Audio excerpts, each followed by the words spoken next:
Hello and thanks for joining me. As you can see, I'm in the workshop today and I've got my KTM EXC 450 up on the workbench and I'm about to do an oil change, so I thought I might as well video the process in case that is useful to anybody. If you ride one of these bikes, changing the oil is something you have to do quite frequently, and I end up changing mine every 2 weeks, every 3 weeks maximum when I'm riding a lot over the summer. So it's a job which you get used to doing, and thankfully it's a fairly straightforward and easy job. But the first thing you need to do always in the workshop is make yourself a cup of tea. So first job is get a brew on the go, and then we can concentrate on what we're doing. First thing you need to do is remove the sump guard here, and as you can see on mine I've still got the plastic sump guard that came with the factory version. Mine's the 6-day special edition. It comes with this sump guard, and I've never felt the need to change it. It's extremely robust, it's lightweight, so you know, why change it if it does the job?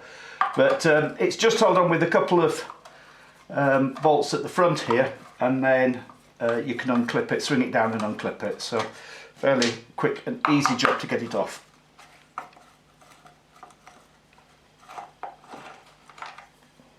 Removing it, just swing it down and it's clipped onto the frame at the back, so it just clips off like that. So shove that out of the way there.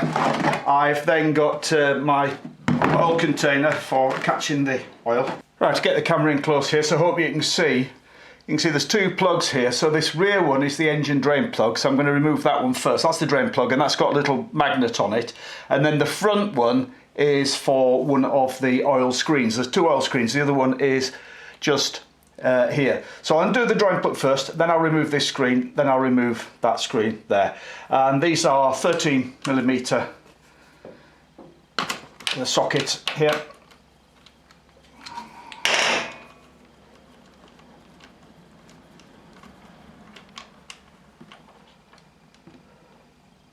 And that's the drain plug out, and you can possibly see, if I can get the camera to focus on it, yeah, there is the little magnet there on the drain plug. Okay. Let it focus back on the job at hand. Unfortunately, when it drains out you get a bit of oil running over the frame there, but you can just wipe it off once it's done. Right, so that's the oil draining out nicely. So now I'll remove this first of these screen filters.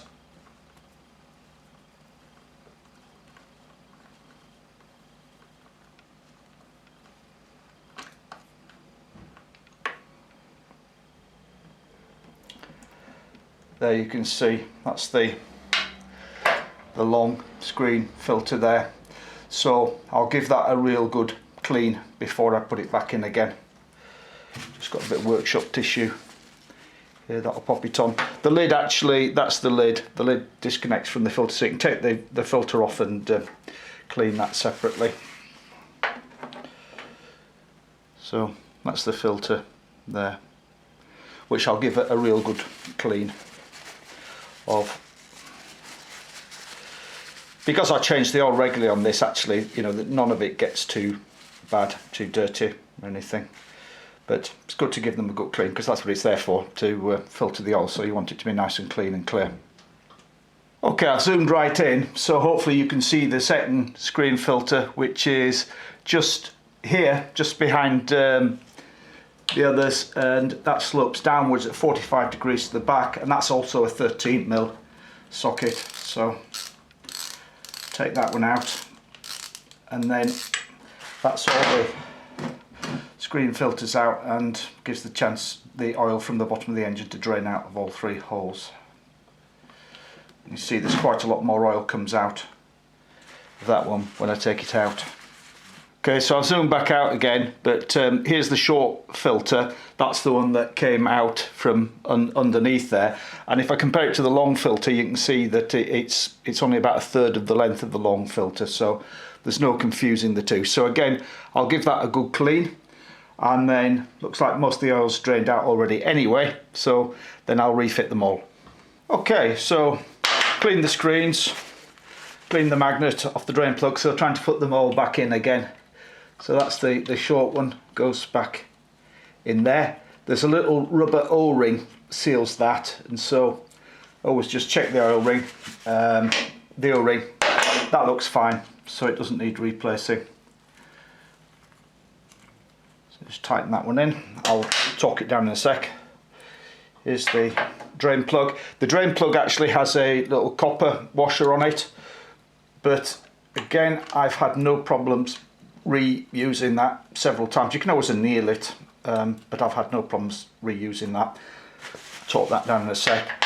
And then the long oil screen. Now there's different ways you do it. You can either push the oil screen back in like that and it sort of wedges in place at the back, and then put the cap on, which I find is the easiest way, or you can sort of reinsert it into the cap and then try and get it all in one place. But you need to make sure that it engages properly at the back, which it just has done there. So again, just tighten that down, screw that down.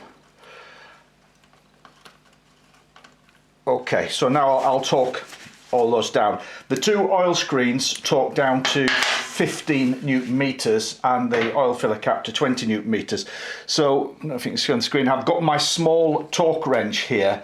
I find that for jobs like this with fairly small, light torque settings, it's better to have a lighter weight, smaller torque wrench rather than trying to do it with a big one, which is probably not calibrated down to such small. And so that's set at 15 Newton meters now.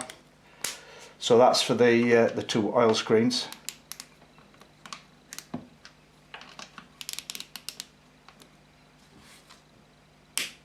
You can see that's not very tight at all.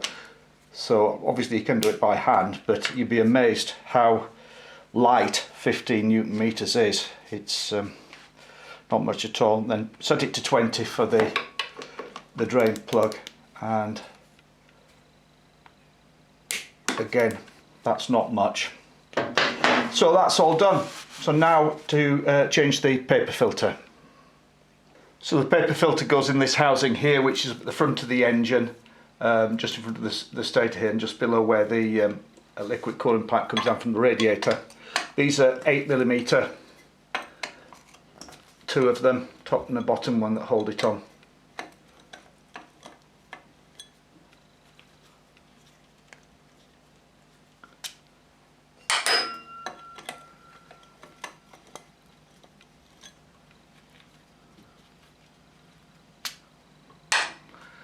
And then that cap just pulls off.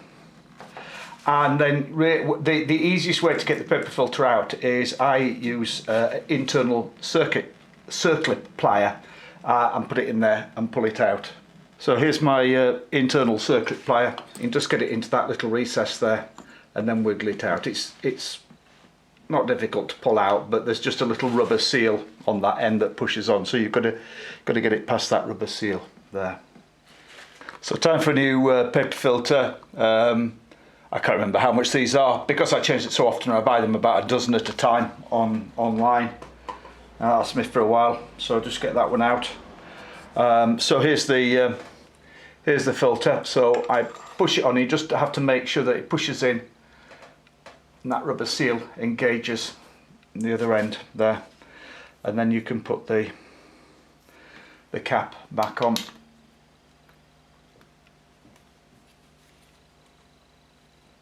And put these two 8mm screws back in.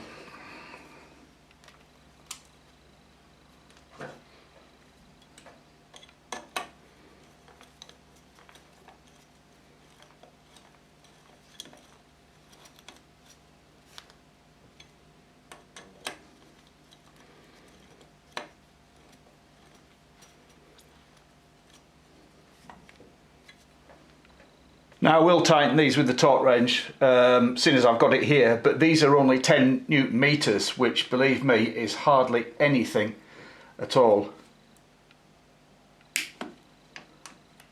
So you've got to be very careful not to over tighten those. So, just wipe round. That's all ready. Just need to put some oil in now. So I just brought you around the other side, show you the process of filling it up, but here's the oil filler cap here. There's a little sighting glass down here where you can check the oil level. But But of course, one thing that you've got to do is when you refill it is run the engine a little bit to circulate round, particularly round by the oil filter, and then recheck the level again. So this is the engine oil that I use, which is actually the oil that's recommended by KTM. So it's the Motorex Cross Power 10W50. I always use this, and I use a measuring jug. I just find it's easier to know how much you're putting in, and you actually see I've got it's 1.2 litres. I've got a mark on the measuring jug because I use this so often, 1.2 litres. So I fill it up to 1.2 litres, top it up in the engine, then I check it.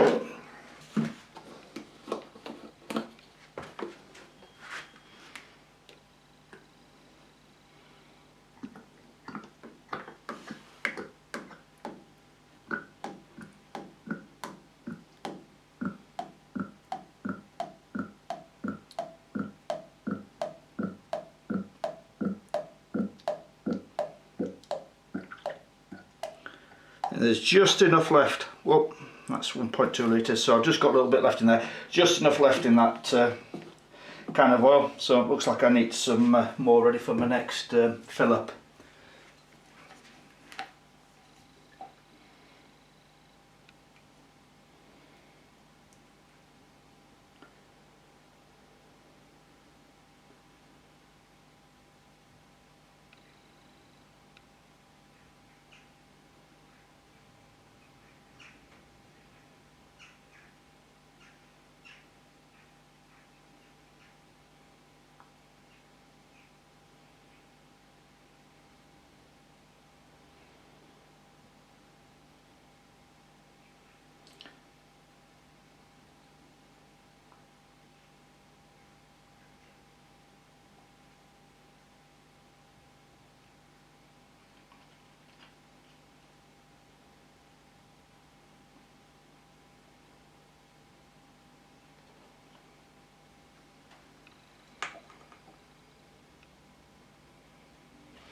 Okay, let's have a look in the sighting glass. So that's looking good, but what I need to do is just run the engine. So I'll run the engine a second. Just going to open the workshop door so I don't gas myself, and then I'll check it again. So pop the cap back in and I'll start the engine. Just run that for a minute. Right, I've just run the engine, and if you can see there in the sighting glass, but the oil level is just about 2/3 of the way up the sighting glass. Maybe I don't know if the light's shining on that, you can't see. It's about 2/3 of the way up the sighting glass, which looks just about right to me. So that's great. So I'm going to put the sump guard back on and the job's done.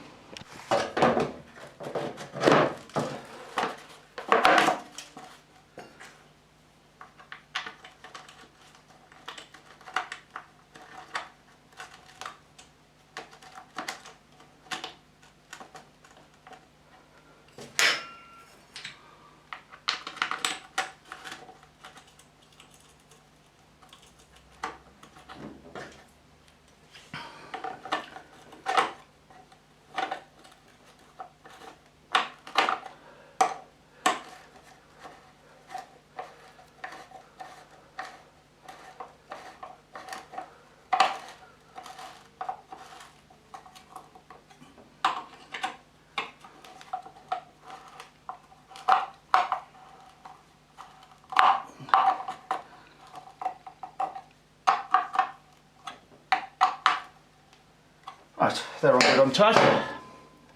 So that's the job done, oil changed, in less time than it took me to finish my cup of tea. Still warm. So yeah, very quick and easy job. Hope you found that useful, helpful if you've never done that job before. Okay, see you next time. Bye.